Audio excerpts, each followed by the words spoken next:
ಅಮ್ಮ ಬರ್ದಾಗೆ ಆಯ್ತು ನಮ್ಗೆ. ನಮ್ಗೆ ಏನ್ ಬರೆದ್ರು, ಅಕ್ಕನ್ಗೆ ಏನ್ ಬರೆದ್ರು, ನಾವೇನು ಹೇಳಿರ್ಲಿಲ್ಲ ಅವ್ರಿಗೆ. ನಮ್ಗೇನು ಹೇಳ್ಬೇಡಿ ಅಂತ ಹೇಳಿದ್ರು. ಫಸ್ಟ್ ನಾವು ಬಂದ್ವಿ, ನಮ್ಗೇನು ಹೇಳ್ಬಿಡಿ, ಅಮ್ಮ ಬರೆಯುತ್ತೆ ಅಂತ ಹೇಳಿದ್ರು. ಅದೇ ರೀತಿ ನಮ್ಮ ಅಕ್ಕನ್ಗೆ ನಾವೇನು ಹೇಳಲೇ ಇಲ್ಲ. ಅದೇ ರೀತಿ ನಮ್ಮ ಅಕ್ಕನ್ಗೆ 3 ಪ್ರಶ್ನೆ ಹೇಳಿದ್ರು. 3 ಪ್ರಶ್ನೆ ಅಮ್ಮನೇ ಬರೀತು ನೀಟಾಗಿ. ಅದೇ ತರನೇ ಎಲ್ಲ ಹೇಳಿದ್ರು. ನನಗೂ ಅಷ್ಟೇ, ನನಗೂ 3 ಪ್ರಶ್ನೆ ಬರೀತು.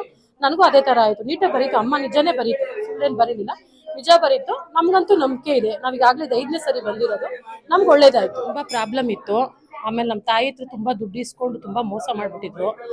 ನಮ್ಗೆ ಯಾರೋ ಹೇಳಿದ್ರು, ನಮ್ಮ ಸಿಸ್ಟರ್ ಅವರು ಫ್ರೆಂಡ್ ಯಾರೋ ಹೇಳಿದ್ರು, ಈ ಕಡೆ ಇಲ್ಲಿ ಬಂದು ಹೋದ್ರೆ ಒಳ್ಳೇದಾಗುತ್ತೆ, ಹೋಗಿ ಅಂತ ಹೇಳಿದ್ರು. ಬಂದು ಒಂದ್ಸರಿ ತಡೆ ಹೊಡಿಯಕ್ಕೆ ಹೇಳಿದ್ರು ನಮ್ಗೆ. ಬಂದು ತಡೆ ಹೊಡ್ಸಿದ್ವಿ.